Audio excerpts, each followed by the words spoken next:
Hey everybody, it's Ed. I'd like to introduce everybody to my father. This is my father, Richie. And Richie is the co-founder, or one of the co-founders of the King's Court fan club. And basically, I'm going to start a series where I'm going to interview both my father and my mother. She's upstairs right now, but I'll get them together in a different clip. And basically, have some questions that I can ask my father and my mother. And if you have any suggestions or any questions that I don't cover that you would like to know, you can always write them in the comments. And if we can get around to them, we definitely will. All right. So, just to start off, I thought it would be fun to basically just let my father talk about the first time he ever heard about Elvis Presley or became familiar with Elvis, and what that was like, and just let him go from there. Yeah, hi everybody. My name is Richard Hess, and when I first started with Elvis was in 1956 on a 10-inch Crosley television at 5000 Broadway when my on the Dorsey Brothers, and I saw Elvis for the first time.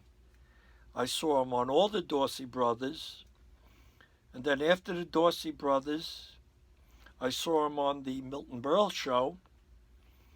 And then after the Milton Berle show, I saw him on the Steve Allen show. And then after that, then it was the Ed Sullivan show.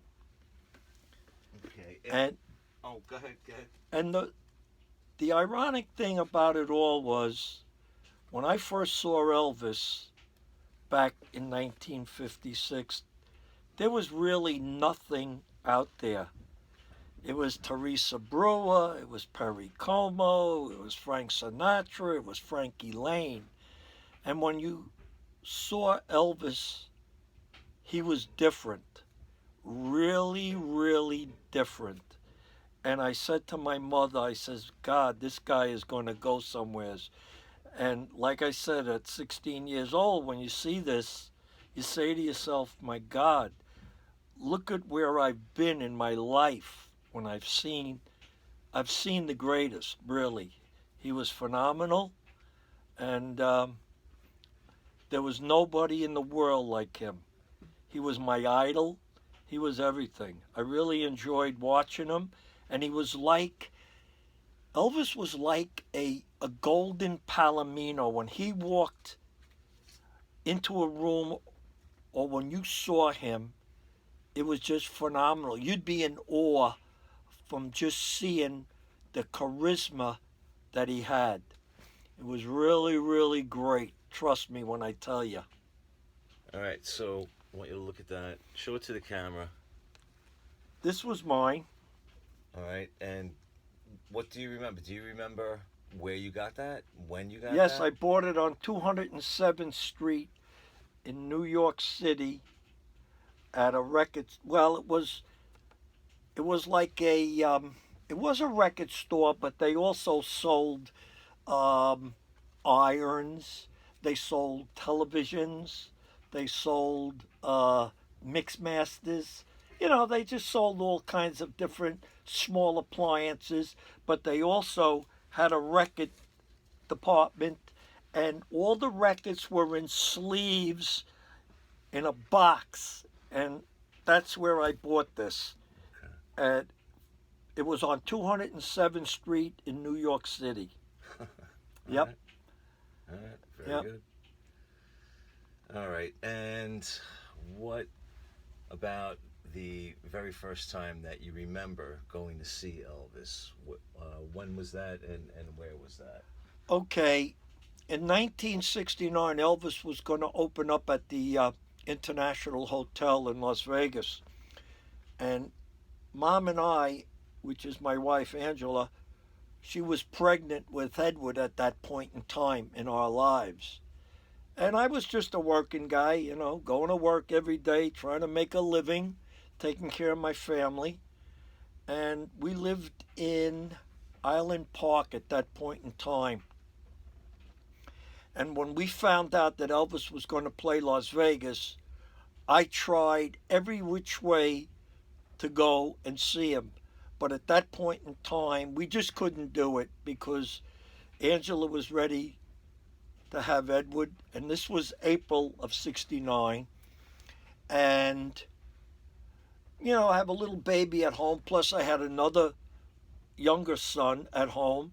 And, I got to work and take care of my family and do what I have to do. So we just couldn't do it. But what I did is I went out and I bought a $69 record player or stereo back then. And I bought it at Times Square store. And they had the double from Memphis to Vegas album. And I bought that album. And that was the word I'm looking for, the reality of it. That was the only thing I could do at that point in time to see Elvis. So I visualized it in my brain that I'm in Vegas. But it was great. But then it came April of 1972. It was December of '72. I'm driving an oil truck during the winter months, and I happened to read in the newspaper, in the Earl Wilson column, that Elvis Presley is going to play the War Memorial Auditorium in Buffalo, New York. Right. And I went berserk. I actually went berserk. And what I did is I called Mom up, and at that time, there was no cell phones. Right. I had a payphone. Right. I went and put a dime in, called Mom, Angela, my wife, and I said, listen, you're not going to believe this, but Elvis is coming to New York. Not New York per se, but Buffalo, New York, and I want to go. We got to go and see him. And Angela said, let's do it. So I called up the War Memorial Auditorium, and I got a hold of somebody at the hotel at the Hilton, and they said, no, you have to call the box office. And I had no clue how to do this. So I asked them for a number, and they gave me a number, and I called the box office, and I spoke to a lady there, and I said, I'd like to have, if you can send me tickets. Now, you have to understand, back then, it was altogether different than it is in today's day and age. That was it. If they gave you a phone call, you had to be there to answer that phone call. Yep. If you weren't there, you were out. Yep. You were out. Yep. Because they were, this is 1972, so answering machines, if they were available, were very expensive. You're talking probably hundreds of dollars back in that time. Mm-hmm. And, not a common thing. So, but I did get a hold of somebody at the box office, and I asked her, I says, is there any possible way that you can send me tickets? She didn't really know either. She said, well, what are you talking about, send you tickets?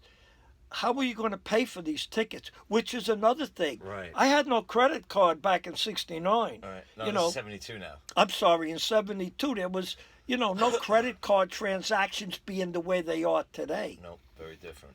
So what I did is I told her I'd send her a check if she could hold the tickets, and I would send her a check for the amount of tickets. So I called my sister and I called my brother-in-law, and I asked them if, not my brother-in-law, my sister and another friend of mine, and we brought my son, and we got tickets to go to the show.